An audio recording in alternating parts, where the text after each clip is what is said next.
छात्रों, आज हम पुनः संत कबीर की साखियाँ लेकर उपस्थित हुए हैं। उनकी ये साखियाँ पर्चा को अंग से संबंधित हैं। इससे पहले विरह को अंग, गुरुदेव को अंग आदि से संबंधित साखियों की चर्चा हम कर चुके हैं।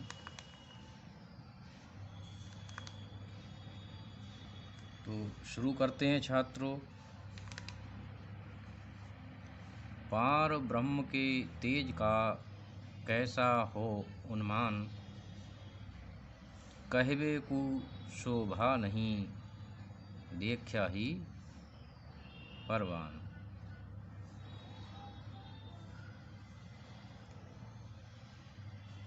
पार ब्रह्म के तेज का कैसा हो उन्मान, और कहवे को शोभा नहीं देखा ही परवान।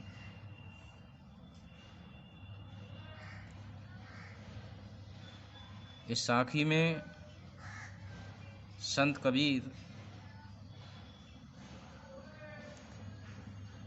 पार ब्रह्म परमेश्वर को वाणी से परे बताते हैं। उनके विषय में कह पाना उनके लिए संभव नहीं है। संत कबीर कहते हैं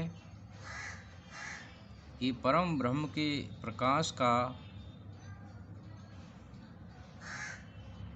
क्या अनुमान लगाया जा सकता है। उन्मान का अर्थ होता है अनुमान, अर्थात नहीं लगाया जा सकता।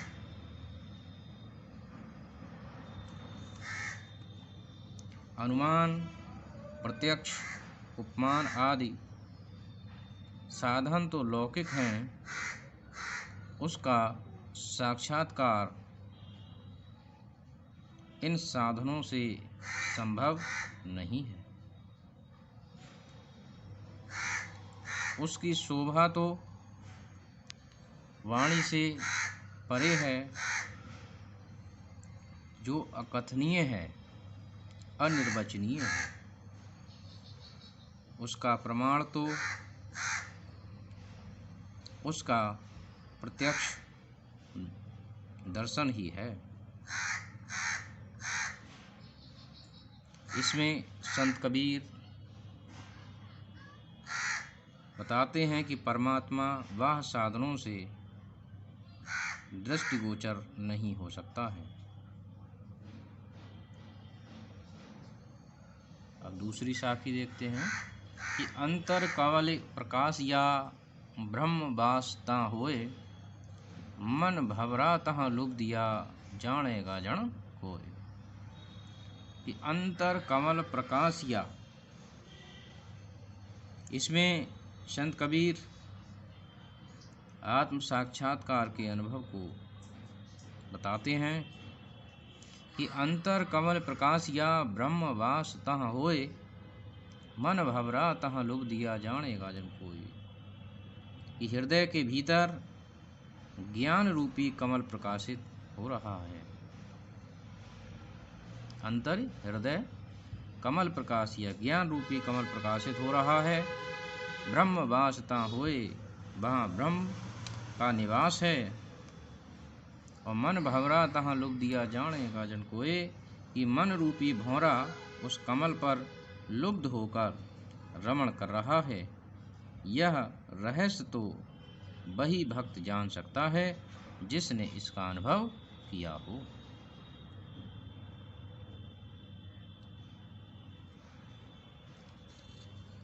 तो इस साखी में संत कबीर अनुभव ज्ञान पर बल देते हैं। उसके बाद अगली साखी देखते हैं हम कि पानी ही ते हिम भया, हिम हुई गया बिलाई, जो कुछ था सोई भया, अब कछु कहा न जाई। संत कबीर आध्यात्मिक ज्ञान का इसमें प्रतिपादन करते हैं और ये बताने का प्रयास करते हैं कि ब्रह्म ही या परमात्मा ही जीवात्मा के रूप में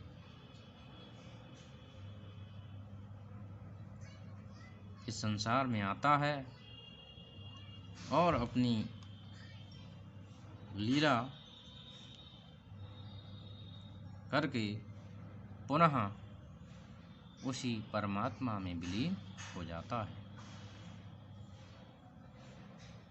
कि पानी हीते हिम भया, हिम होई गया बिलाई, और जो कुछ था सोई भया अब कछु कहा न जाई।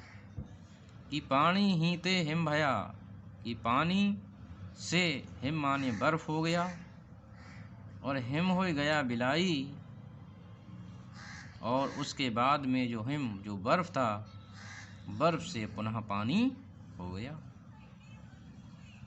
जो कुछ था सोई भया अब कछु कहा न जाई। अर्थात जो जिस रूप में था उसने पुनः अपने रूप को प्राप्त कर लिया। अब उससे ज़्यादा इसके विषय में क्या कहा जाए। ये इसका शाब्दिक अर्थ है, वास्तविक अर्थ है कि पाणी ही ते हिम भया, उस परमात्मा से जीवात्मा बनी और हिम हो गया बिलाई, और उसके बाद में जीवात्मा ने रूप धारण किया, स्थूल रूप धारण किया। हिम हो गया बिलाई, उसके बाद में उसका शरीर छूट गया, उसकी जीवात्मा उससे निकल गई, और जो कुछ था सोई भया, उसके बाद में जीवात्मा पुनः परमात्मा से मिल गई। अब कछु कहा न जाए, अब उसके विषय में अब क्या कहा जाए। अर्थात वो उससे जाकर मिल गई, उसमें विलीन हो गई, वो अपने स्वरूप को उसने पुनः प्राप्त कर लिया। इससे संबंधित उन्होंने एक साखी और भी कही है कि जल में कुंभ, कुंभ में जल है, बाहर भीतर पानी, और फूटा कुंभ जल जल ही समाना, ये तत् कयो ज्ञानी।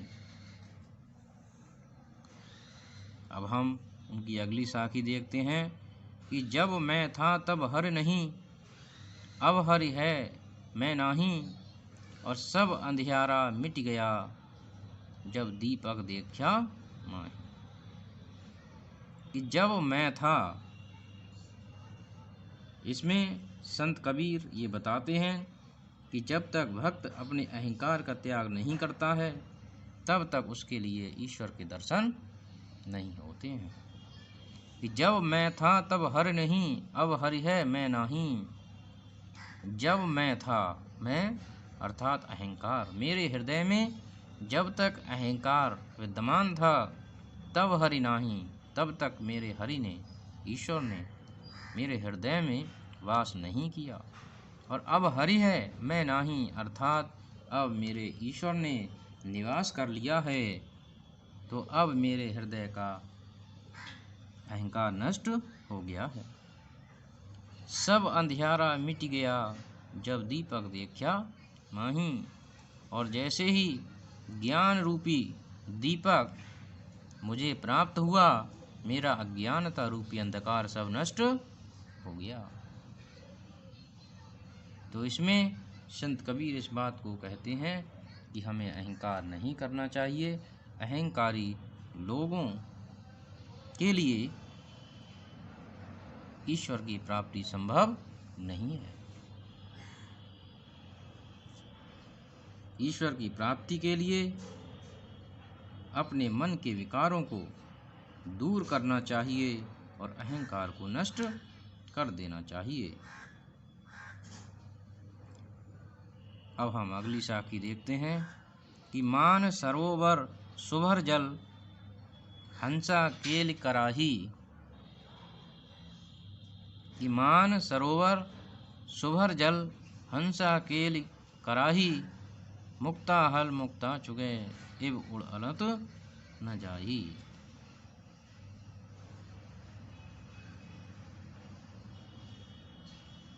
इस साखी में कबीरदास जी ने परम तत्व के साक्षात्कार के बाद मन रूपी मानसरोवर में जीवात्मा रूपी हंस की क्रीड़ा का उल्लेख किया, क्योंकि उनकी साखियों में अनुभव पर आधारित ज्ञान को प्रस्तुत किया गया है।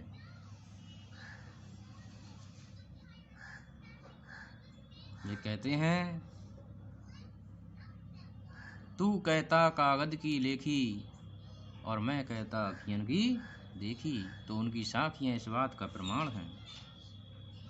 इस साखी में संत कबीर कहते हैं कि परमात्मा से साक्षात्कार के पश्चात मन रूपी मानसरोवर प्रेम और आनंद के शुद्ध जल से परिपूर्ण हो गया है। उसमें जीव रूपी हंस क्रीड़ाएं कर रहा है और आनंद रूपी मोती चुग रहा है।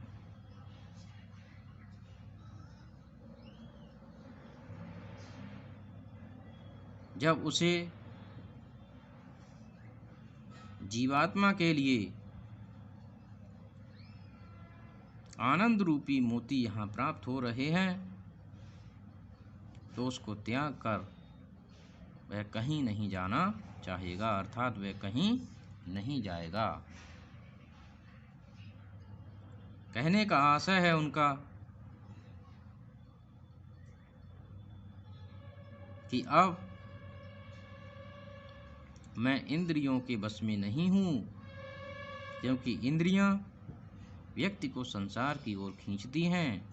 अब उनका जीव पूरी तरीके से अपने आराध्य के चरणों में या परम ब्रह्म के समक्ष प्रस्तुत है और उनका सानिध्य उसे मिल रहा है। इसमें संत कबीर ने योग परक भावाभिव्यक्ति को प्रस्तुत किया है, प्रतीकात्मक शैली को अपनाया है और इसमें अन्योक्ति देखने को हमें मिलती है। तो छात्रों, मैं समझता हूँ कि आज आपने इन साखियों को समझा होगा। धन्यवाद।